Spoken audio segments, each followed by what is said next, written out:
সুপ্রিয় দর্শক কেমন আছেন? চলে আসলাম এইমাত্র আগামীকাল খুবই গুরুত্বপূর্ণ ঘূর্ণিঝড়, ঝড় বৃষ্টি, কালবৈশাখী ঝড় এবং আবহাওয়ার খবর নিয়ে।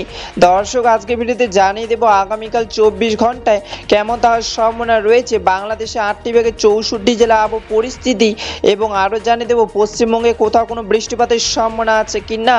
দর্শক আপনি যদি আমাদের চ্যানেলে নতুন দর্শক হয়ে থাকেন তাহলে চ্যানেলটিকে সাবস্ক্রাইব করে পাশে থাকা বেল আইকনটি অন করে দিন। তো চলুন এবার জেনে নিই এক নজরে। দর্শক ইতিমধ্যে গত 24 ঘন্টায় আবহবিদ বাংলাদেশের সর্বনিম্ন তাপমাত্রা রেকর্ড করেছেন ঢাকা বিভাগে 30 থেকে 32 ডিগ্রি সেলসিয়াস, এবং আবহবিদ আরও জানিয়েছেন ইতিমধ্যে চট্টগ্রাম, পঞ্চগড়, খুলনা, যশোর, ঢাকা, ফরিদপুর, সিলেট, হবিগঞ্জ, ময়মনসিংহ ও রংপুর বিভাগে আকাশ মেঘলা এবং আগামী কয়েকদিন মেঘলা আকাশ থাকার সম্ভাবনা রয়েছে।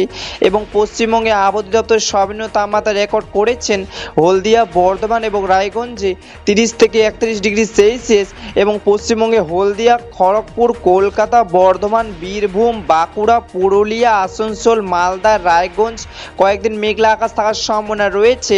দর্শক এবার সরাসরি চলে আসলাম মেঘ বৃষ্টির পূর্বাভাস চিত্রে, এবং এই মুহূর্তে দেখতে পাচ্ছি আজ এবং আগামীকাল 24 ঘন্টায় বাংলাদেশে 8টি বিভাগে 64 জেলার আকাশ মেঘলা থাকার সম্ভাবনা রয়েছে। আপাতত 24 ঘন্টায় রংপুর, রাজশাহী, টাঙ্গাইল, সিলেট, চট্টগ্রামে হালকা মেঘ বৃষ্টি পড়ার সম্ভাবনা রয়েছে, এবং পশ্চিমবঙ্গের রায়গঞ্জ, মুর্শিদাবাদ, বাঁকুড়া, কলকাতা, হলদিয়া, বর্ধমানে হালকা বৃষ্টি পড়ার সম্ভাবনা রয়েছে। 23 এপ্রিল 2026 বৃহস্পতিবারের খবর। ধন্যবাদ।